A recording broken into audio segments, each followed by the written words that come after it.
Hi friends, అందరికీ నమస్కారం. మీరు చూస్తున్నది పత్తి పంట. అంటే ఈ పత్తి పంటను మనం గమనించినట్లయితే అంటే ఇప్పుడే పత్తి విరుగుతుంది అనమాట.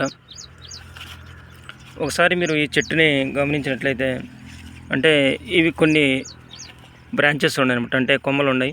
ఈ బ్రాంచ్కి వచ్చేసి అంటే ఒకసారి మీరు అంటే పత్తి కాయలు గమనించినట్లయితే ఒక కొమ్మకు అంటే కనిష్టంగా ఒక కాయ నుంచి గరిష్టంగా 3 కాయలు ఉన్నాయి అనమాట.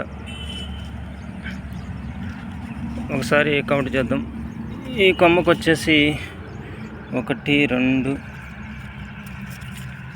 3 4 5 6 7 8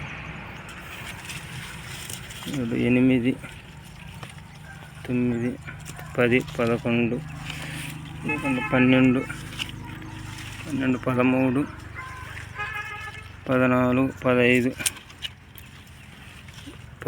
17 18 19 20 21 22 23 24 25 26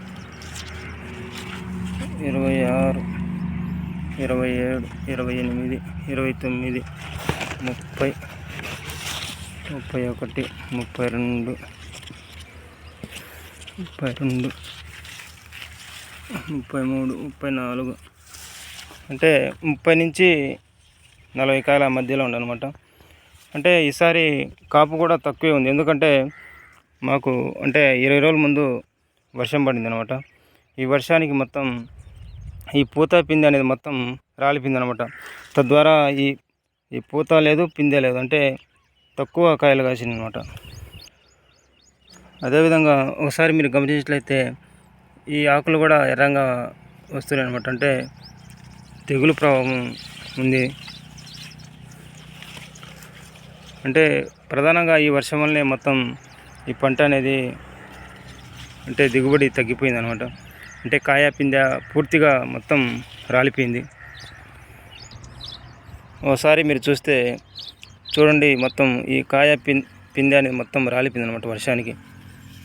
అందులో ఈ వేసవి కాలం కూడా అంటే ఈ అధిక ఉష్ణోగ్రత వల్ల మొక్క అనేది అంటే సరైన సమయంలో నీరు అందక ఈ మొత్తం ఈ కాయ పిందె అనేది మొత్తం రాలిపోయింది.